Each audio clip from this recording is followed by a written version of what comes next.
Hello and welcome to the Overland Journal podcast. I'm your host, Scott Brady, and I'm joined today by Jack Stuhler. Now, Jack is a luminary in the industry. He has been overlanding for over 60 years, and he is the founder of Eezi-Awn in South Africa. He's led an incredible life, and he has been such a support to me and to Overland Journal. He was also a support to the Expedition 7, where he allowed us to store vehicles in their facility. We even modified the Land Cruisers for Antarctica in his facility as well.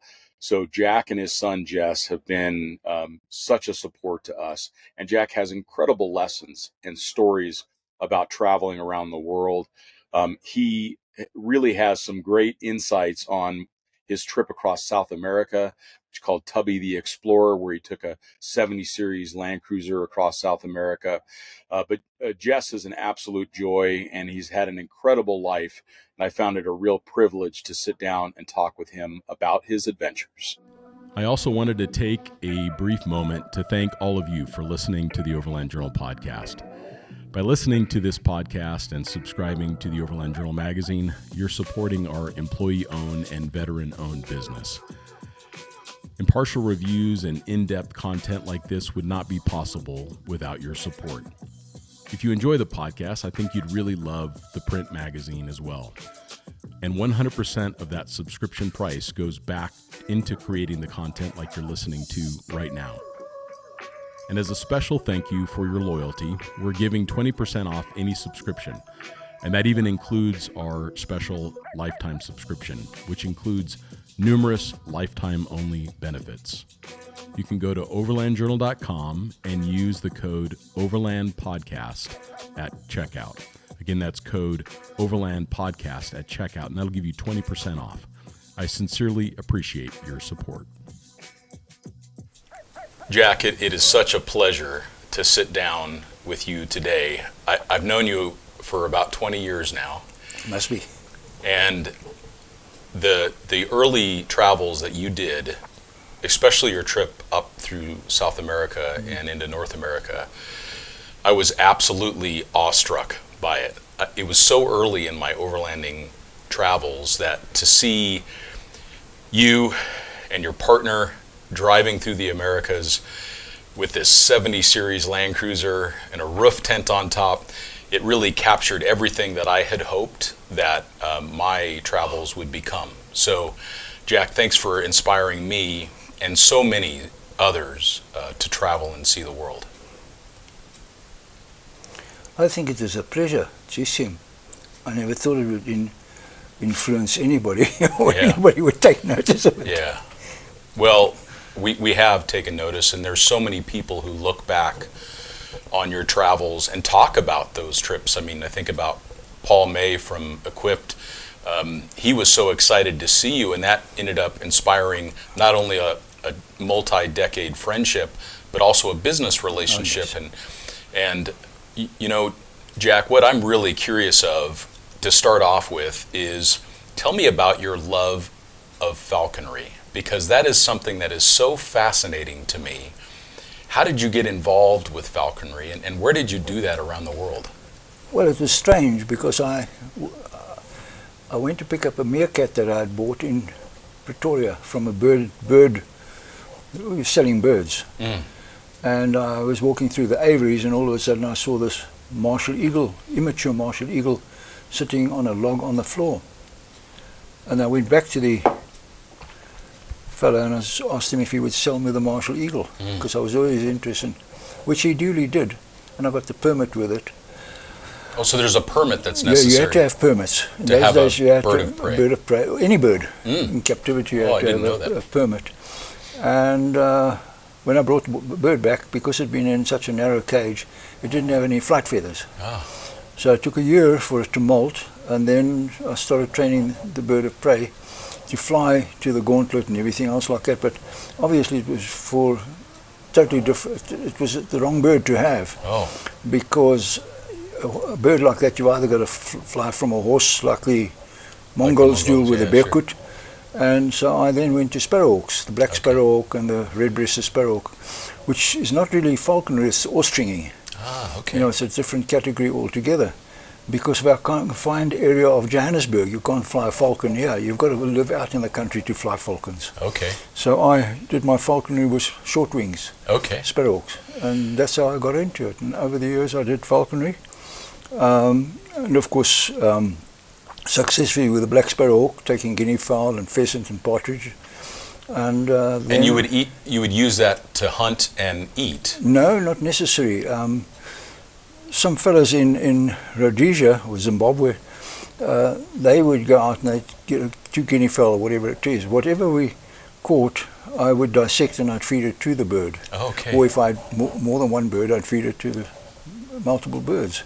And of course, that you could do during winter, because during the summer the bird would molt. So then you would have to do something else. Yeah. So I either played water polo or I went to Plettenberg Bay and spearfishing and sailing and things like that, something totally different. Yeah. And in winter I spent my time either falconry, or if I had a little bit more time, I'd go to the bush, safaris. There's something to me, I've always loved dogs and the relationship that humans have with dogs, but it seems like that the relationship with a bird of prey, it's also a very ancient relationship. Oh no, Jesse, it becomes a different thing altogether. My black sparrowhawk used to live in the lounge at night. Laura and Jess were kids of 2-3 years old, and they used to run around the lounge, and the black sparrowhawk would sit in the lounge at night. You become so habituated that you become one. But eventually I found with my black sparrowhawk, I used to go out with a Weimaraner, and the Weimaraner would do the pointing. The black sparrowhawk didn't care a damn about me. No, he followed the dog. Yeah, sure. They became buddies too. Yeah. Wherever the dog went, the sparrowhawk went. And when the dog flashed something, the sparrowhawk took off and nailed it. Amazing. And those relationships with animals, I think, it's so fascinating, and it's just another part of the human experience that not a lot of people get to have. No, but not only that, you get to know a hell of a lot about them. Yeah. Their habits, their patterns. The same with Jess and his meerkats. I had meerkats. You get to know what their idiosyncrasies are. Yeah. As much as idiosyncrasies we have, they have. Sure. It was so funny. I was staying with Jess the other night, and I was in the room. I had the window open, and about, maybe 3 o'clock in the morning, I hear this clanging on the bars of the window, and at first I didn't know what it was, and then I realized it was an animal. I could hear the nails and everything else, and Jess had warned me about these meerkat, that they love him and his kids and his wife, but they're really fiercely territorial and quite aggressive towards very anybody. Imprinted. So I hear this animal coming through the window, and I'm thinking, it's the meerkat. It's gonna come get me. And all it was one of their house cats. But so I had a moment just frozen, waiting for what was going to come through that window. Yeah, they're unbelievable for their size. The characters that they are, each one's a different character and everything like that. Yeah, I heard that they're basically fearless. Yes, they are. It's amazing. They fight like a bull terrier does. Sure. Who runs in sideways. They'll run sideways. Amazing. But for their size, they're formidable. Yeah, they punch way above their weight class. Oh, definitely. So tell me about your very first long distance overland trip that you did. What were you driving or riding, and what inspired you to take such a long trip? After Jess's mom had passed away, and my son-in-law and Jess told me one morning we were coming back from Hartbeespoort Dam in the bakkie, and they said to me, "Dad, we don't need you anymore in Eezi-Awn." Most fellows would have said, "Well, to hell with it, I'm here and I'm not going to go anywhere." But I realized that I've got 2 guys who would carry on with the business and they didn't need me anymore. Yeah. So I thought, well, what else can I do? And I was in the factory one day, and an Italian couple arrived with a 5-cylinder Land Cruiser. Yeah, sure, the PZ. I think it was a 3.5. Yeah, the little non-turbo, right? Yeah, and I thought to myself, well, that looks like the right car. And we searched, and eventually we found one that was from Lesotho, and when I got it, it needed some work, and Jess helped me clean it up and spray the inside and polish it up. And I decided that if the Africans in Africa can't break it, I couldn't break it. Sure. So I decided I'm going to do a Trans-Africa trip. And I asked the lady to join me, and she joined me up to Kampala. And then she found it just too much. Yeah, sure. She told me to go and duck, schmuck, and good luck, you know. And when I... Then she flew back, huh? No. She was also adventurous, but I think she expected more of the relationship, and it just wasn't there, sure, you know. Sure. In any case, I kept on going from there, and I went to Burundi, where the gorillas are. Incredible. I had to wait 3 weeks there to get an opportunity, because unless you book, you've just got to hang around. Yeah.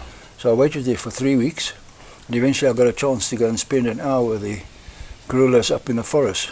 And how was that experience? Well, unbelievable. First of all, to get there, you're more on your backside than anything else, because you're walking through the forest, which is always damp, with a stick, and you're going uphill and downhill, so you're sliding downhill in the mud, and you're walking through thick vegetations. And eventually we found an excretion of a gorilla. And most probably half an hour later we found them. Wow. And they were sitting there and eating the vegetation all around them. And of course you don't eyesight them. You don't look in their eyes, they look at you. If he looks at you, you look away. Yeah. Because if you look at them, they think it's a challenge. Yeah. And we watched them there for an hour, quietly, sitting there like a big family. And then of course the walk back there was, I don't know how come, I've got a tremendous ability of direction. So I read the way out. So when we got back to the car, the rangers wouldn't leave us until I had gone, because they thought, well, I'd take, there was a New Zealand couple and an Australian girl, I'd take them back into the forest. I see. So they waited, and they gave me a little track back to Kampala. So I went through the little track, right through, it was late afternoon, past the Ruwenzuris, could see the Ruwenzuris in the late afternoon, and back to a little place called Kasempe, where we could go to a little hotel and have a good bloody wash, because we were covered in mud. Covered in mud. Wow. And then from there I continued, and I'd met a guy there, and he was at Lewa. It's owned by a British Englishman, and he allowed the British parabats to come and train there, do their night training and everything like that. Interesting. And it's a beautiful game reserve. I mean, there was rhino there, elephant there, everything was there. Spent 2-3 days there, and from there I went to the Tribal Trust and the Samburu Tribal Trust. Right? Yeah, I've heard about that. And stayed a night in the lodge there. Yeah. And continued. And we got to, they had the floods, the tremendous floods through Kenya. All the bridges had got washed away and everything like that. But also they call them terrorists. I don't know what the difference is between a terrorist and a liberal fighter, retrospective to our country. And in any case, they gave me a game guard, but there was a fellow delivering a truck to Addis Ababa. So he had a girlfriend, and there were 5 Israelis that needed a lift. So I said to him, you better take them along. We got to Eezi-Awn, and from Eezi-Awn to our first step, 250 k's away, was just sheer mud. It's just sheer mud. We did that on a Saturday afternoon. But after that, to Mazabit was another 250 k's, where we dug ourselves out of mud. I dug out, they dug, the Israelis helped us. And I did 250 k's in 3 days. Wow. It was just mud. And eventually I got onto the bridge. And of course then the rivers were muddy and you had to wash, so you washed in this muddy. Now you didn't dare wash in clear water because that was mosquito, just mosquitoes. Next to the road was clear water, but you didn't dare go in there because it was all mosquitoes. That was the breeding ground for mosquitoes. So you just stuck in. Then we did the. Did you ever have malaria? No, I never picked up malaria. Yeah. And then from there we went to Salola, and when we got to Salola, it was Friday afternoon, and the Israelis decided to leave us. They said that's enough because it's Sabbath on Saturday. They couldn't continue with us. They, so their religion didn't allow them to drive in cars. But from there to the border, that wasn't an easy one because all the bridges had been washed away. So what they had done is taken trucks and dumped loads of sand. Oh. Excuse me. Right along across these rivers. It had been. But they tried to level it off at the top.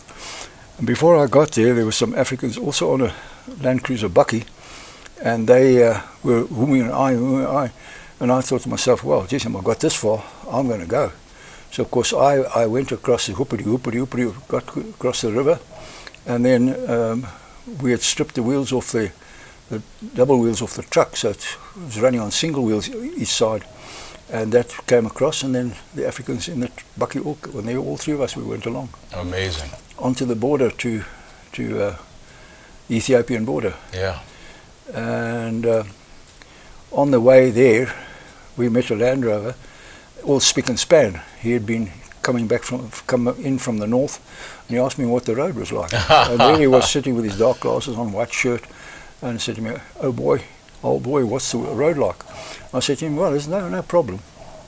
In any case, when I left him, I thought to myself, you'll know what hell is like when you get to the other side. Sure.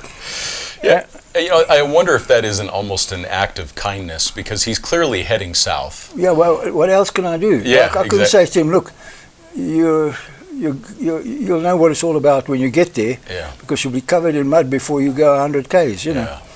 And then when we got to the border, there was nobody there. They never expected anybody to get through. So we waited for about 6 hours on the Kenyan side. Then they let us through. And when we got to the Ethiopian side, there just was nobody there. And ironically, there was a car wash there. High pressure car wash. So I managed to wash the car, get all the mud off it, because on top of the springs and the axles, it was just piled up in black mud.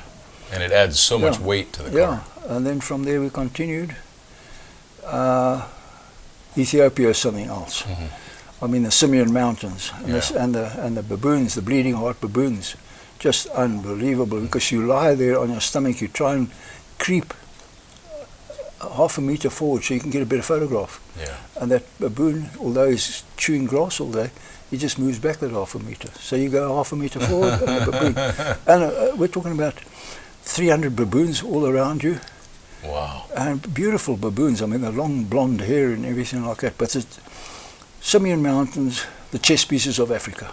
Yeah. That's what they're called. So it was something to see. Yeah, that's next for me, is Ethiopia. Yeah, oh, something to see.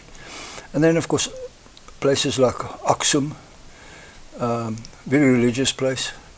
Lalibela, which was supposed to be carved out by the angels, you know, these Coptic churches carved out of solid rock. I've heard that. And when you look at them and you think they did the outside first, and then they dug the inside out, and the thickness of the wall is exact right around. Just unbelievable. Mm. Then from Lalibela, I saw another few Coptic churches embedded in the rock, you know, it's hollowed out of the rock. We went to Debradama, and that is, you've got to climb a cliff face of quite a few meters. Can't remember what the height was. But there was a youngster in front of me, and he came back, and I said to him, "What's wrong?" He says, "No, it's too scary." In any case, I decided to go, but what they do is this, they've got, I think they must take it from camels or whatever it is, they've got leather thongs. Okay. They put it under you. Okay. And I started to climb with my sandals, and I realized, oh, this is the wrong thing to climb with. Climb with bare feet. And then climbed up, and there was this beautiful Coptic church built out of timber and whatever it is, and all beautiful paintings inside of history. And no women around. Big ponds carved out of rock, filled with clear water, with duckweed on top, which kept the water clear. Wow. They weren't allowed to wash in it, they weren't allowed to take a drink from it, whatever it is, but you saw no woman. Oh, wow. There was only men, but the whole village was quiet. Only men around. Yeah, and that was also a hell of an experience. And they were kind of like the religious monks or whatever. Yes, the same as in Lalibela. You see these religious monks study all day long, sitting in half a cave. And that's where he lives and reads his Bible. Wow. Matter of fact, I've got a little Bible here. Wow. Incredible. And then you went to Sudan next. Then I went from there to Maziba to the border. Spent a night there in an old trucker's lodge.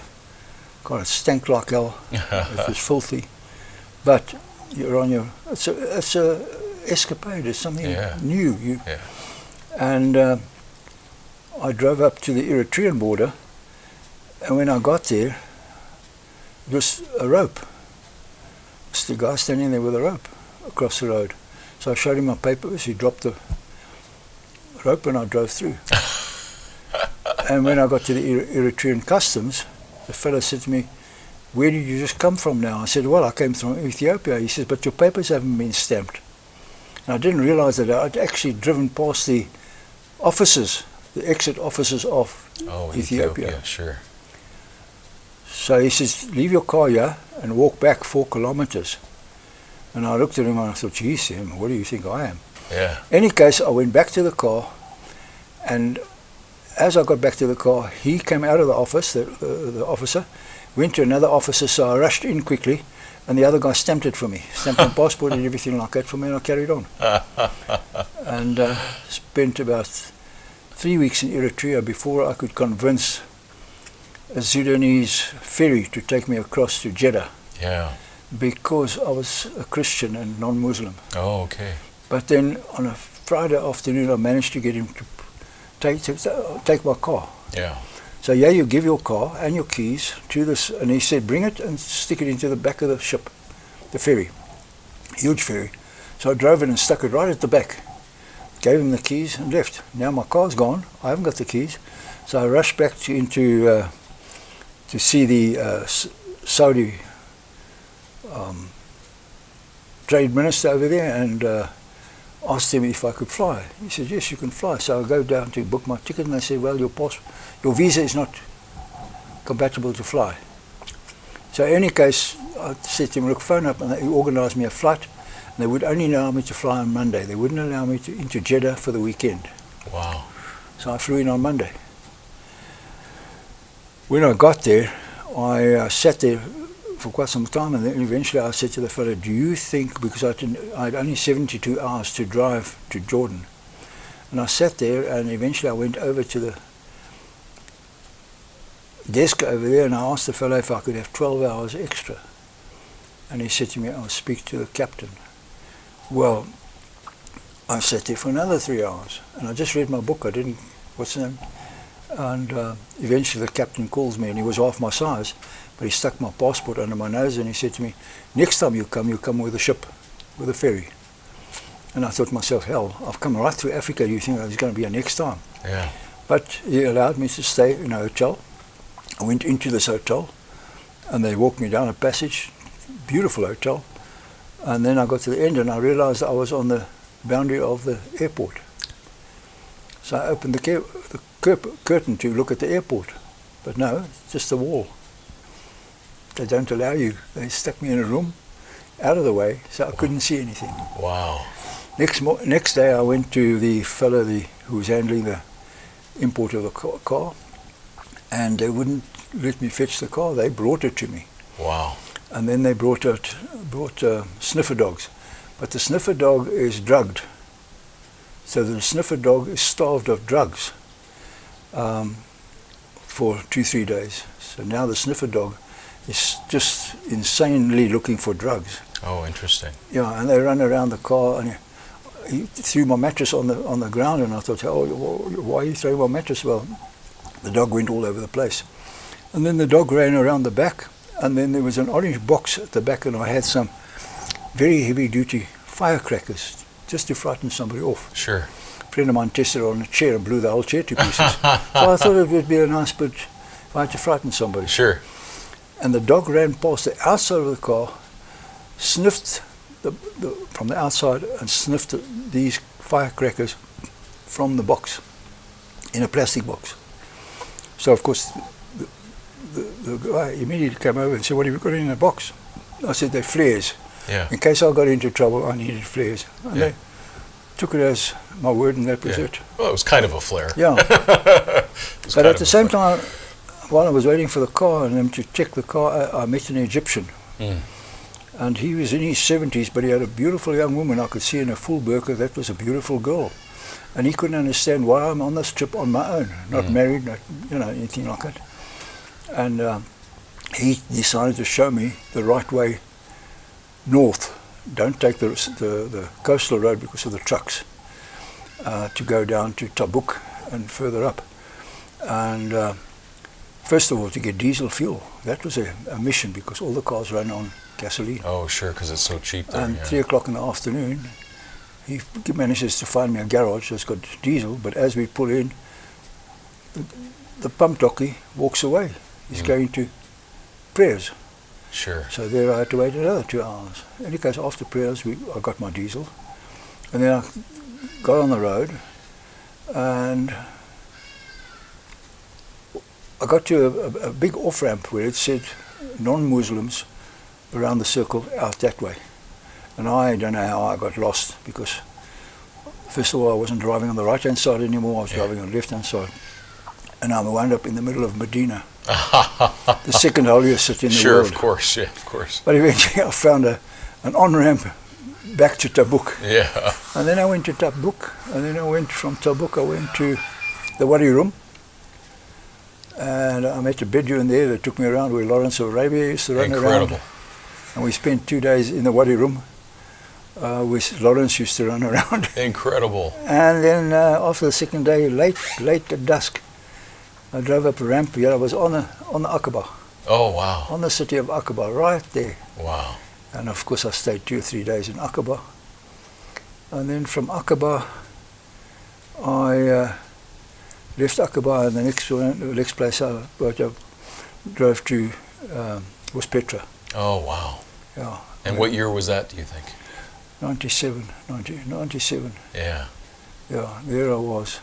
Today I believe it's totally overpopulated. That's correct, yeah. Yeah, too many tourists and things like that. So I could walk around there and I could photograph. And I used to run a Hasselblad in those days, so everything is on Hasselblad. But yeah, that was something to see Petra. And from Petra, I left and, I don't know, climbed up a mountain or something like that. And it was a little bit of snow. So the next stop was Shorak, which was another set of ruins. And eventually I got to the Syrian border, having spent the night in, I think about a week in Jordan. But I had to keep going because the winter was setting in Europe. And I got to the Syrian border, and there they check you through for your visa and everything, through customs and through everything else. Oh yes, I got my visa in Jordan, ironically. And I had to replace my passport, so they gave me a new passport. Wow. South African Embassy in Jordan. When I got to Syria, I got checked over. And a fellow asked me from customs if I had any whiskey. Well, I had a bottle of Chivas Regal in the back of the car, but between the seats I had a bottle of Drambuie, which I have a tot of Drambuie every night with my coffee, right through the whole trip of Africa. Sure. And I thought, I'll just give you the Drambuie.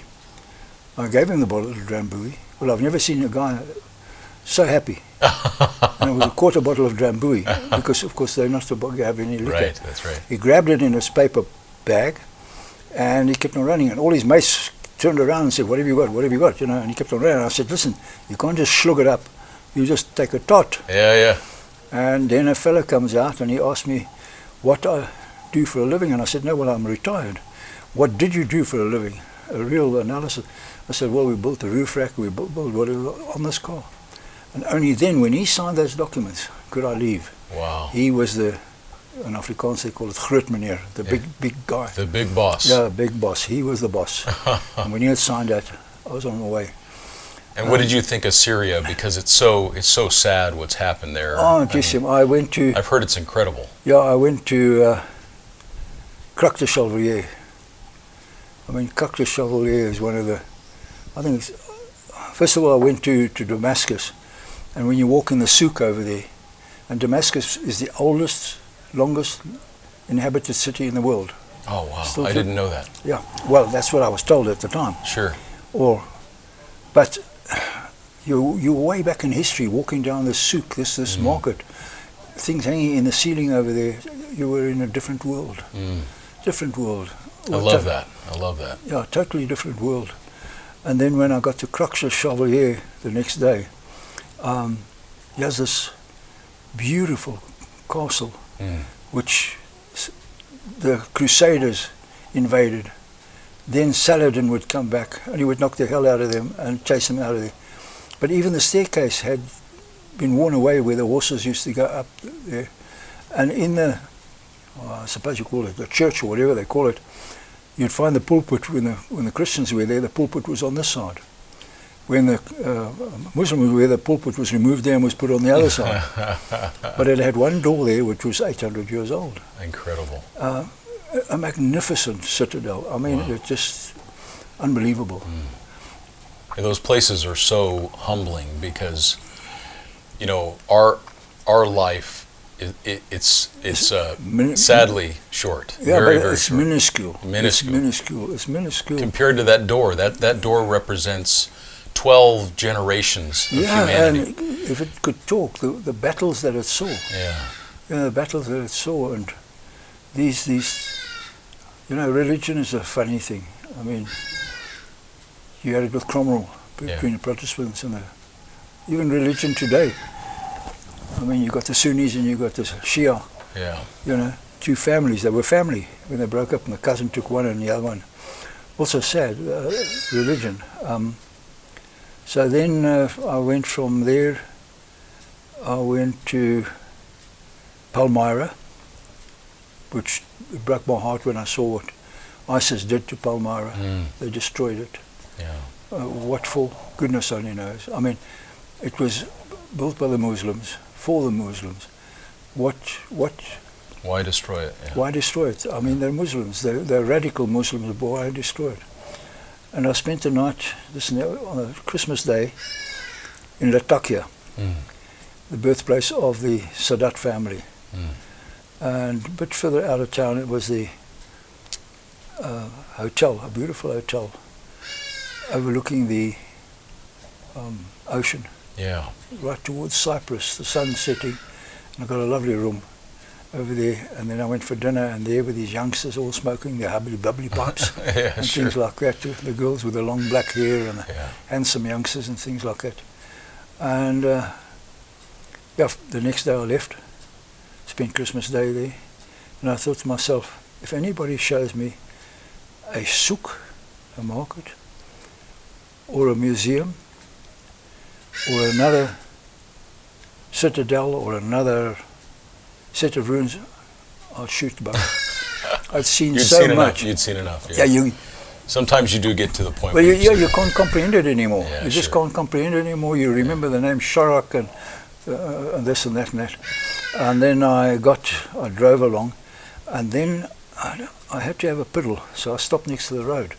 And I found that where you had the barriers along the road, garbage bags, one after the other, and they were dumping all their rubbish next to the road. And you were amazed. You think it's a clean place, but it's filthy next to the roads. But up on the hill, I drove into Turkey.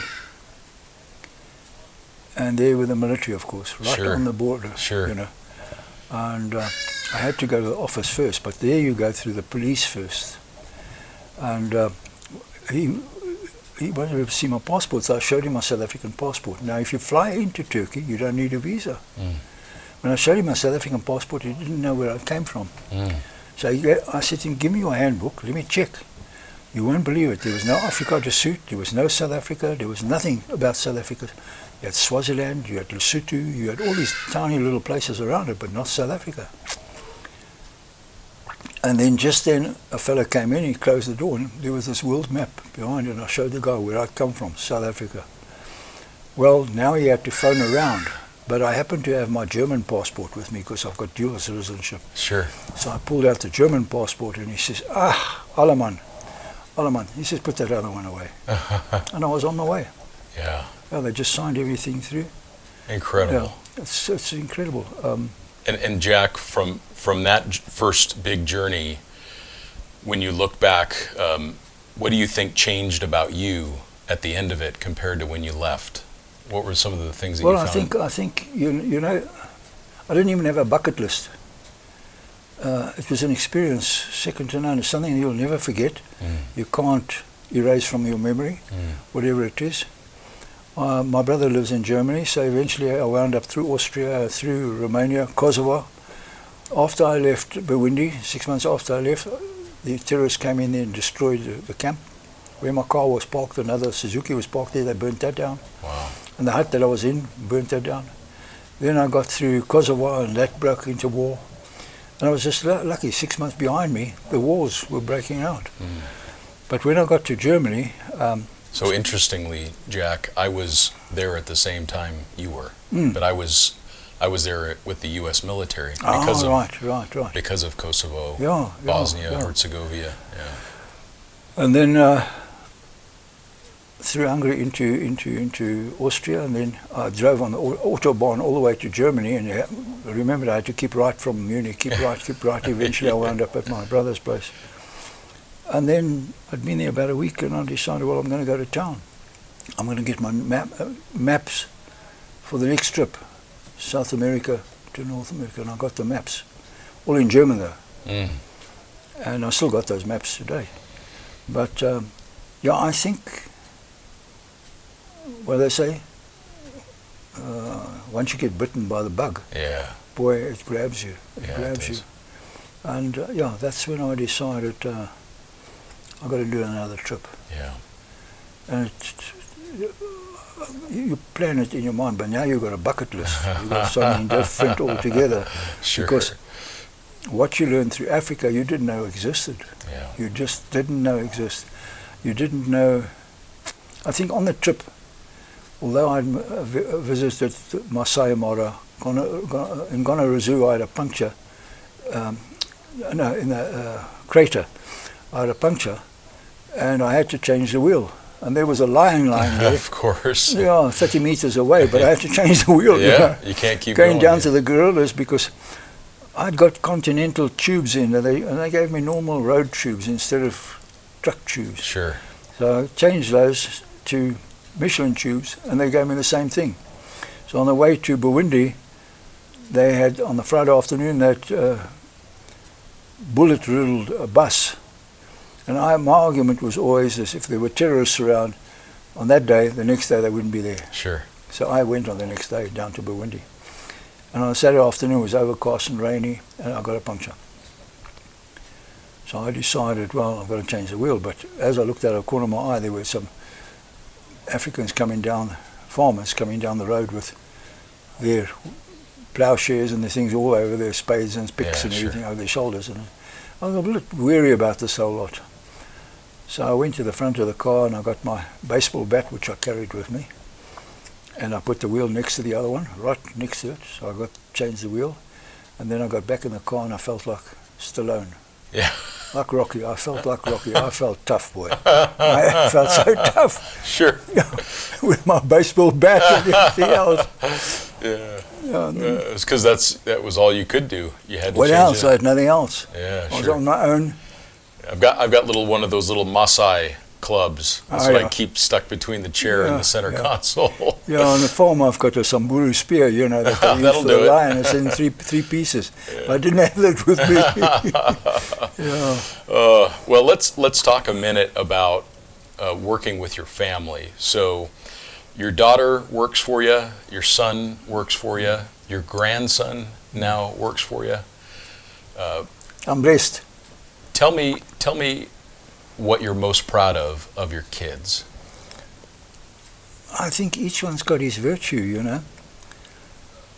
Laura inherited my character, which is the fuse is shorter than short. Both of them have got incredible brains. Jess, I started the business because I knew Jess didn't like school or university or anything like that. At the age of 15, he took his future father-in-law's 5-cylinder Mercedes diesel apart and replaced the rings in the engine block. And he's just been handy. Yeah, he really is. Yeah, even now, even today, as I'm sitting here chatting, he comes in, gives me an idea, and I've got it drawn over there, or he gives me another idea, and he keeps me busy doing the drawings. But I'm not computer literate. Sure. I don't have a watch. I don't have a cell phone. I don't have a GPS, but I get around. Because, yeah, sure. You know, as long as the sun is on the right side. If the sun is on the wrong side, if I know I'm driving north and the sun's coming up, it's got to be on the right-hand side of me. If sure. I'll go by the sun. Yeah. And God forbid there is no sun. But the thing is, this just took to it like a duck to a water. Yeah, he loves because it. Because when he did his BMX, I never helped him with I gave him advice with his bike, but I never helped him work on his bike, change his chain, change his sprockets, change everything. A friend of ours, he did everything for his sons. Well, you don't learn that way. You've got to do it yourself. Learn by doing. Yeah, well, when my father was alive and we had chickens, I would spend the Saturday afternoon with him building chicken runs and duck ponds and God only knows what. And that's the only way you learn. You can't. That's right. You can't do that. And that's how Jess did it. Yeah. He learned it, and he learned the business, and eventually he learned the finances of the business. Laura has always been one for figures, so she was a natural to take over the finances, Mrs. Moneybags. That's right. And Deegan's now coming into it, and he's now on a course to do CAD-CAM drawing and things like that. Yeah. Which I think will fit into the business, because I've been doing the drawings now for 40 years. Yeah. And then sending it to the manufacturers, and they do their drawings to go on the computer and things like that, and I'll double check it before it comes back. And just needs that. He needs that now. That's support. You know, I'm not around forever. Well, hopefully. Well, I don't know. I don't know. You know. You've had such an incredible life, and it must be such a joy for you to have experienced all of that, but also have had your family so much involved. Oh yes, no. The thing is that even my dad, at one time, my dad was, after Mom passed away, he was lost, and he would come into Eezi-Awn and he would help Jess make awnings. You know, they would be sitting together. Yeah. And I've been fortunate that I've always had a close family. Even when I was in my first marriage, my parents-in-law were just phenomenal. My mum and dad met my future parents-in-law at that time, and we were told to come back from the movies at 10 o'clock at night, and we came back, and there my future father-in-law and my dad were swinging on the gate. They had so many drinks together. They were big mates, and they went on holiday together. Oh, that's wonderful. Together. So I've always had a close relationship. You know? What a joy. Yeah, I've been blessed in life. I've had experiences just unbelievable. You know. So you are a Land Cruiser man through and through. So. Oh, look, I had Land Rovers at first. Yeah, and when I saw the first Land Cruiser, I thought to myself, how is this piece of tin going to last? Yeah. Look at the Land Rover chassis. It's 4 times the size. Yeah. And then I saw my first 75 series, and from then on, I've had turbocharged buckies, although it was locally turbocharged, and when you loaded anything on it, going uphill, it would start to overheat. Very hot, yeah. Yeah, and then I had the 4500 EFI. That was a marvelous piece of machinery. So good. Yeah, and when we decided to trip through South America now, we had to find a vehicle.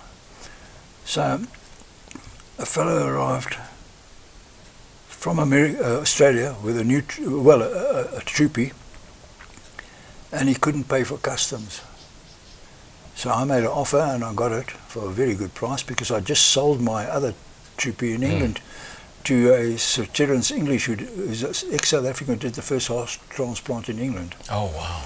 And he bought it. And with my Carnet, he came back through Africa. And I had got a max money for it.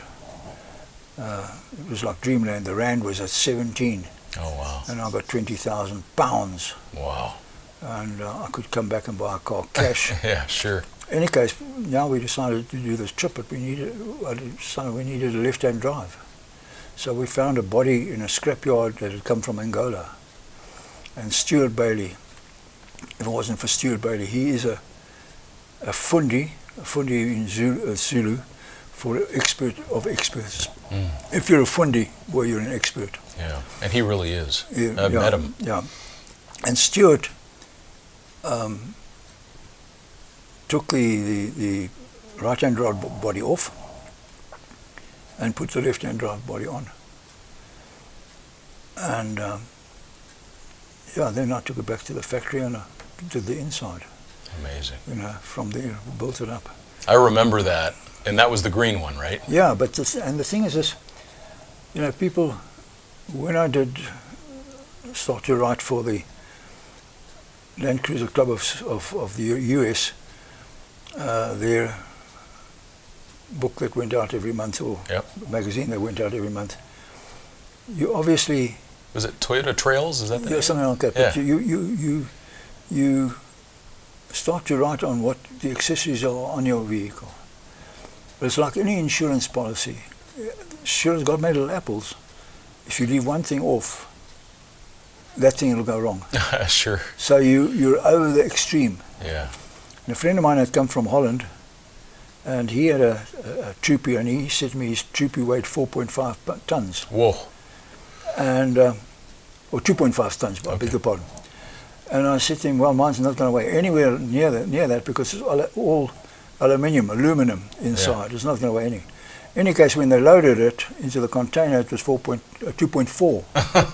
It was actually 2.4, so it was very little difference, aluminum or not, Yeah, sure. But the extra accessories. Sure. All the accessories to it. Well, and I remember you had a very unique roof tent on that Land Cruiser. It was a clamshell style, but you had built it where it had its own hard shell integrated. That was such a clever design.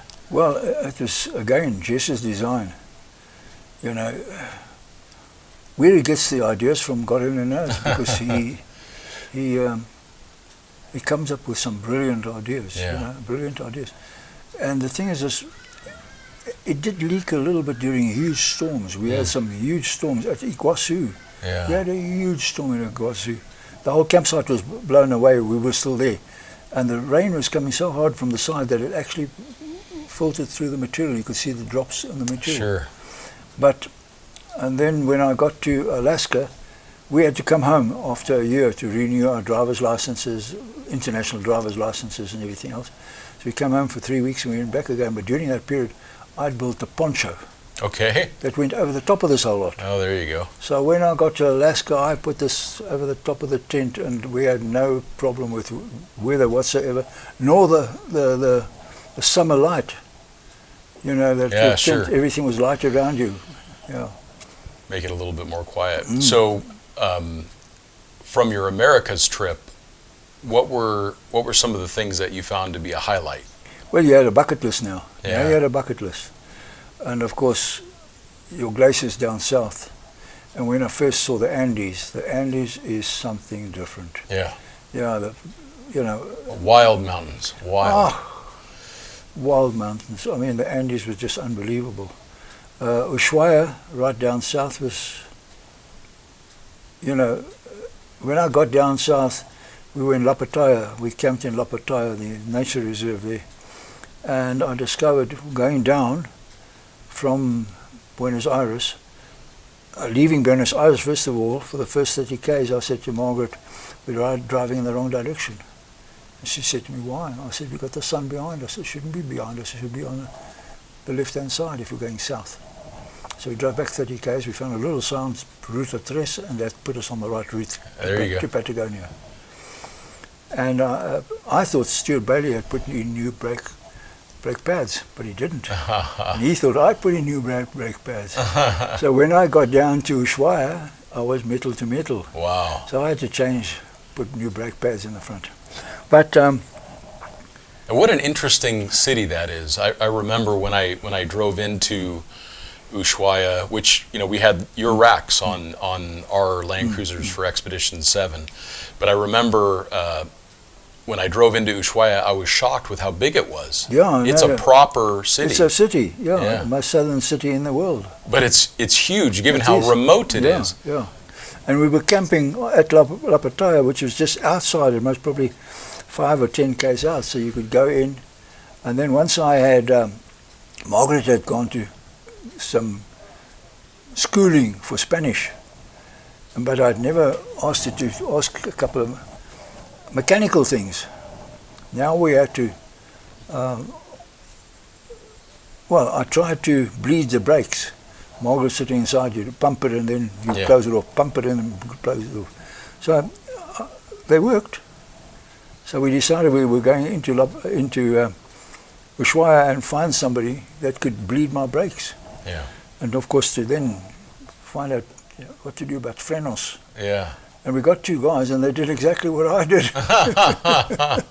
Couldn't do better than that. Yeah, sure. Yeah, they didn't have. They only had so many options. Yeah. So many options. Yeah. So then, when you did your route, you stayed pretty much through Chile and Argentina, and then you kind of stayed more on the west side. Well, we stayed on the Panamericana. Yeah, that's right. And stayed between, the first half is between. If I at the time was maybe 5 years younger, I would have lived between South Africa and Argentina. I just loved Argentina. Yeah. And we traveled from Chile into Argentina and Argentina back into Chile, crisscrossed the Andes a number of times. And Mendoza is a amazed little city. Oh, Mendoza. You can. I remember I drank so much wine that my teeth were purple. But what amazed me about Mendoza was the oil fields, the oil pumps, or whatever you call those damn things, right in the middle of a vineyard. A square piece of soil, and there was this oil rig pumping away, and the vineyards all around. Yeah.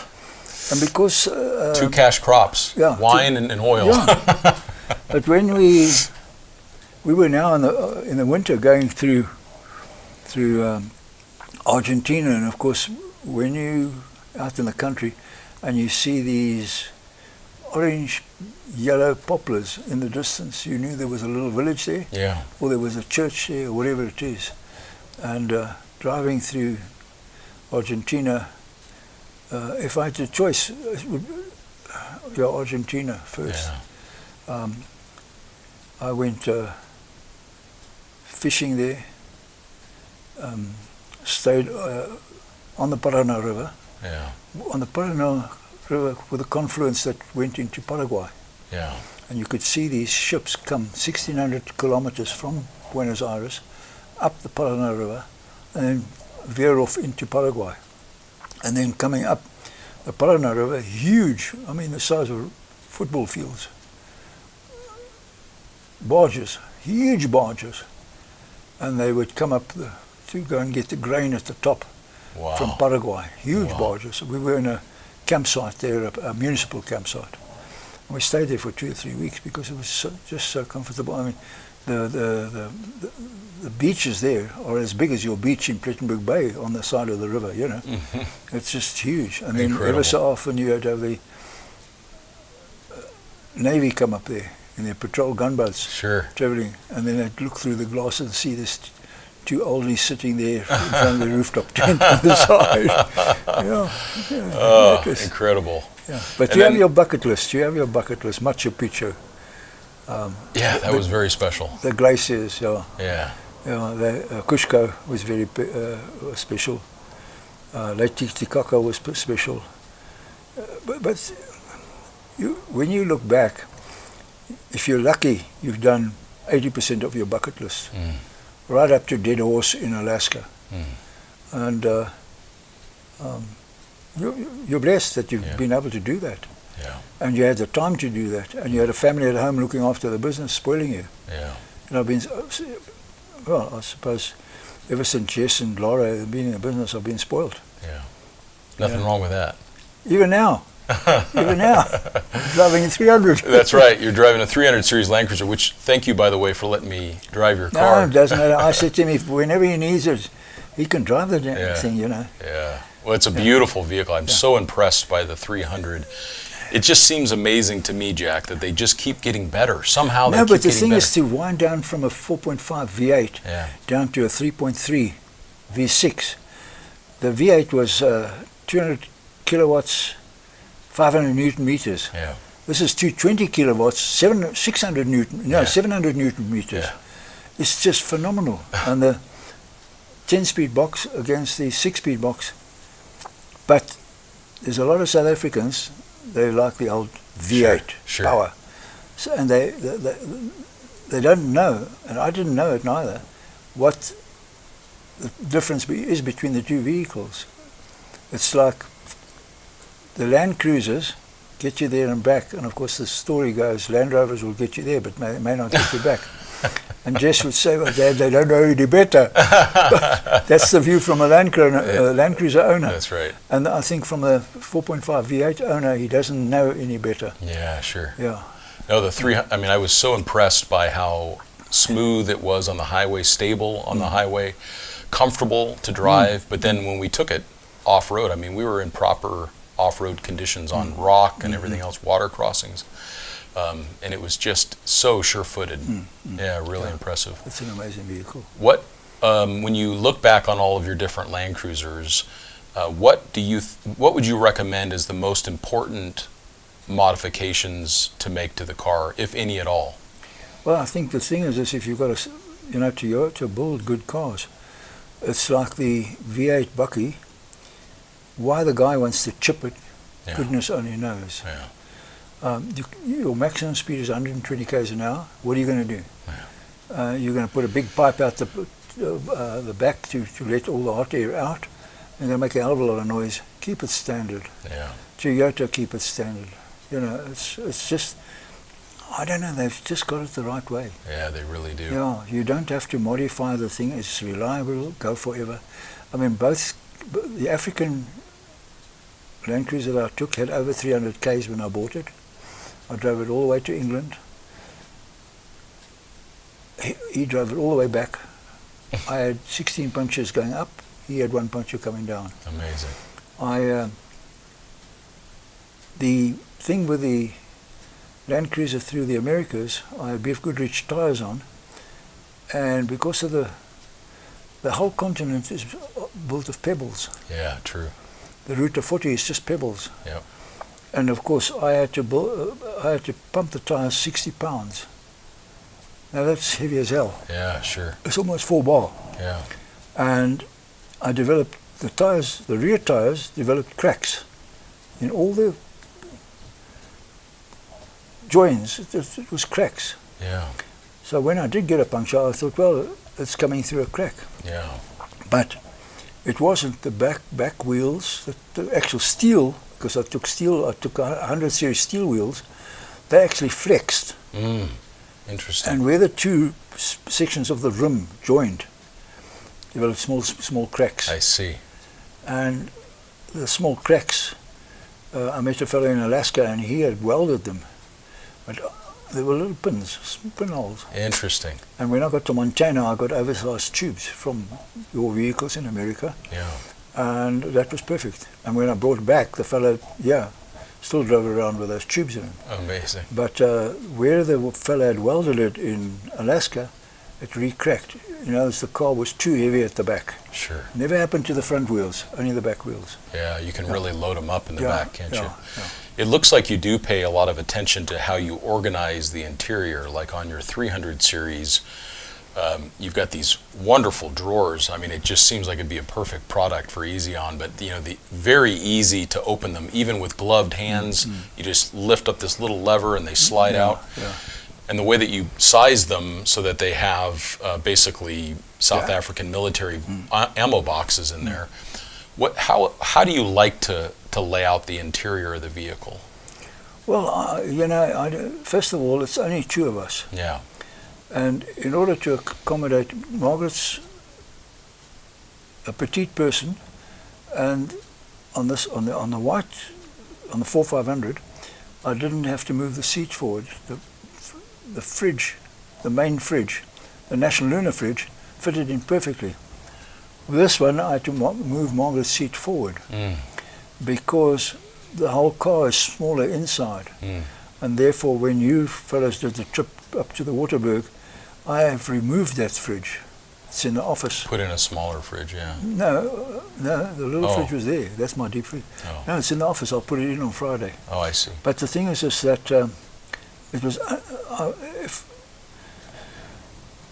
in the old days when I had Range Rovers, and because there was a time up to 1976 where I could use the Land Rovers, and we could go to safaris, we could go to Botswana and Botswana. And then, of course, all hell broke loose that we weren't allowed to go to certain areas. We couldn't go to Chipinda Pools in Zimbabwe or Rhodesia. We were only allowed to go to Gonnery Zoo. And that's when we stopped our safaris, because Botswana wasn't happy having South Africans there. The Rhodesians or Zimbabweans weren't happy. So that's when we stopped. So I got a hold of an old panel van from Holland, left-hand drive, Mercedes panel van. Put a Chevy V8 in it with a turbo 400 box and built it into a motorhome. Yeah. With a big bed in the back and actually hammocks across the front.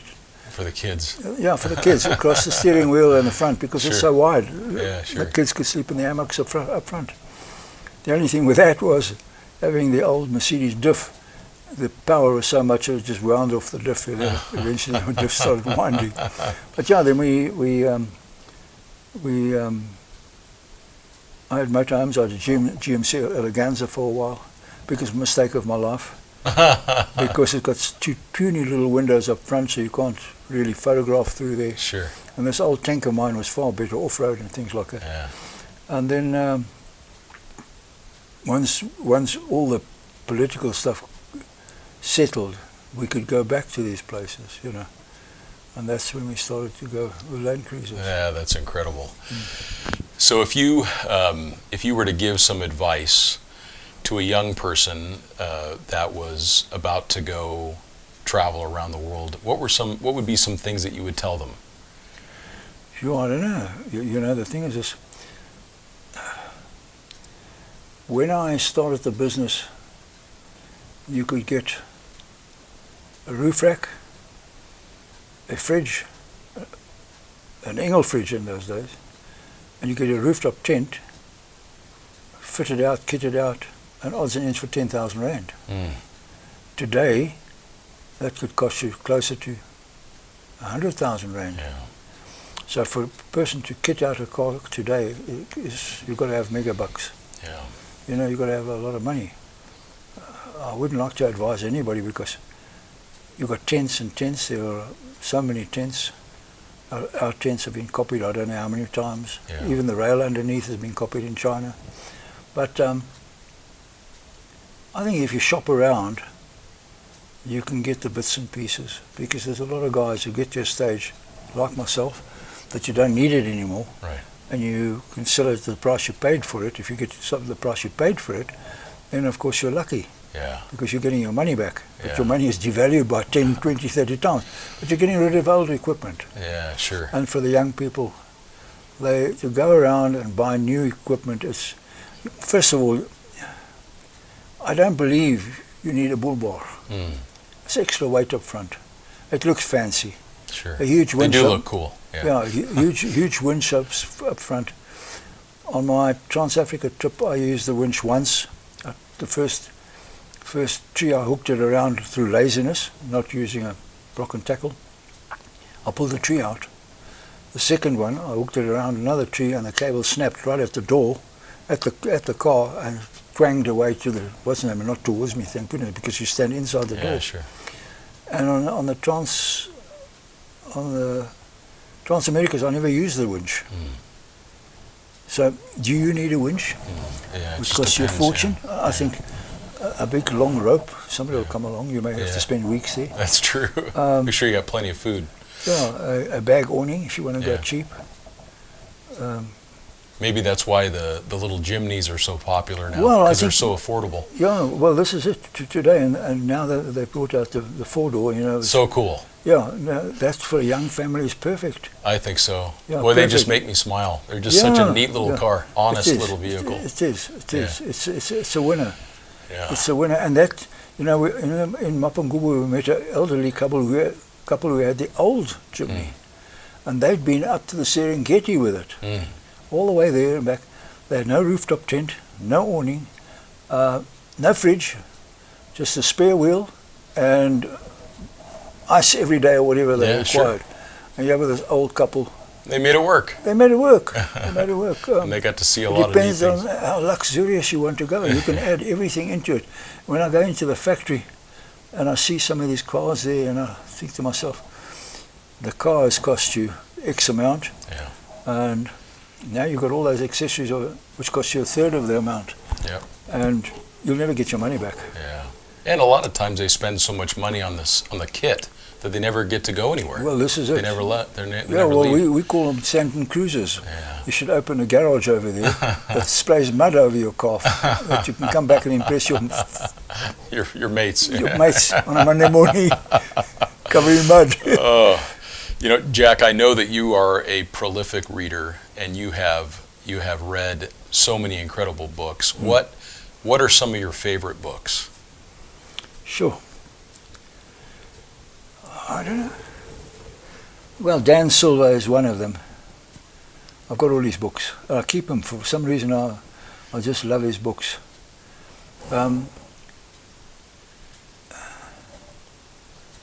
What's going on in the Middle East now, I find extremely sad. And I find it extremely sad, with all due respects to the Americans, but I think your president, the British Prime Minister, and a few others made a huge mistake going into Iraq when there was nothing there. And doing that, they destabilized the whole Middle East. We would never have had ISIS. Well, I don't think so. Syria, and look what's been destroyed. Look what the Afghanis did to the Buddhist monuments in the mountains, taking the faces off and things like that. It's just destabilized the whole Middle East. And what's going on now, and I know South Africa's made some issue about it, I can't blame them what's happened on the 7th of October. I mean, that was dreadful, dreadful, dreadful. But if you've been under siege, like our Africans were for 300 years, you do get militants. Young people have got to a stage where they can't take this animosity towards them anymore. And it happened here in South Africa when they formed Umkhonto we in the 1970s. And Hamas only came into being 20 years of them being trodden on. They've been trodden on for 70 years. So the Israelis, in one mean or another, the Israelis are to blame themselves for dehumanizing these people like that.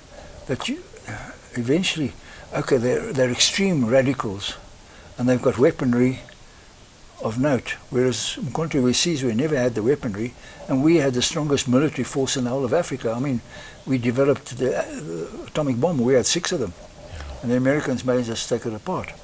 We had one of the finest helicopters, the Roy Falk, and because the Americans wouldn't supply us weaponry for them, we could only use them locally, but they were as good as the Apache of that time. And we, with Israel, funny enough, ironically, built the Exocet that sank the British battleship in the Falklands War. Right. You know, things like that. We're in a... Yeah, history repeats itself, doesn't it? It does. It does. It goes around in bloody... Us humans don't learn much, do we? No. We go around in bloody circles. Yeah. You know, I've had an incredible life, an adventurous life. Not many people have been as lucky as I have been. But I've been given a pair of hands.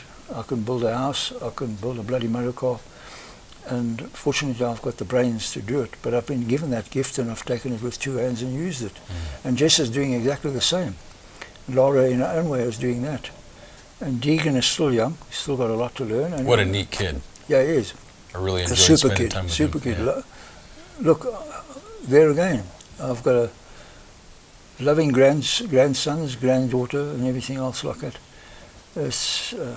I'm blessed. I really am. Lucky and blessed. Well, and Jack, I'm so blessed in my own way to be able to sit here with you. Thank you for inspiring me.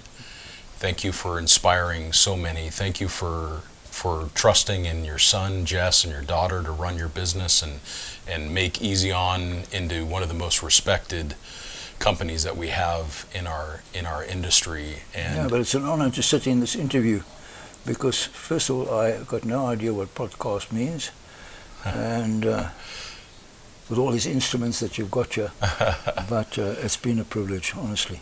Thank you, Jack. It's a joy. Thank you, my friend.